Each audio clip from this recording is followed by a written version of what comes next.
Well, there was criticism on the left and the right even before this. You had a lot of Republican politicians and pundits worried that, again, that these were Silicon Valley left-leaning companies, that they were biased against conservatives and conservative sites, whether it's dropping Alex Jones from Facebook, whether it's suppressing sites on YouTube. So this was already out there, and the president really had not sort of tapped into that. In fact, it was only a month ago he called Google one of our great companies.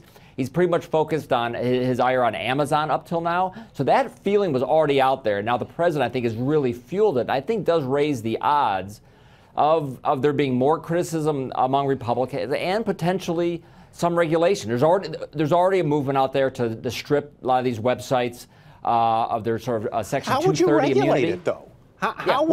How would you regulate it? You would have some governmental body determining what the algorithm is, or setting some quota that would say in the top 100 searches, 50% have to come from, quote, Republican or conservative sources and 50% from, quote, left or Democratic circles? Right. Listen, I don't think anyone's thought through exactly how you would regulate these search engines. Are they going to be alphabetical? Are InfoWars and Zero Hedge and Breitbart, should they rank as highly as the New York Times, Reuters, and CNBC? I doubt you're going to find too many search engines that would do well if that was the case.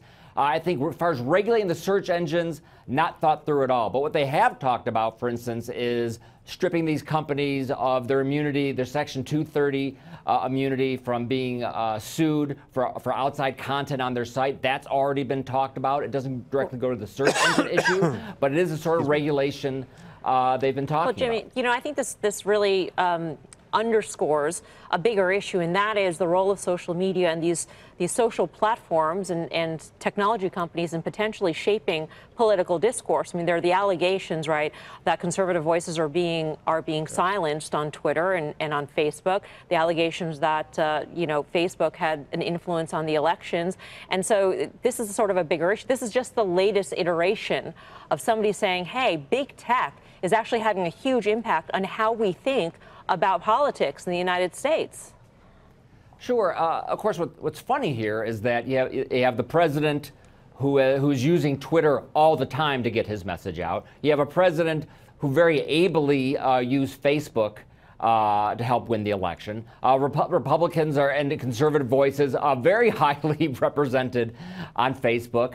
So you can point to this or that episode, but overall, it's really hard to make the case that these voices are being systematically suppressed. And listen, a lot of this is tribalism. A lot of it's the president, I think, trying to tap into an issue to gin up support going into the midterms.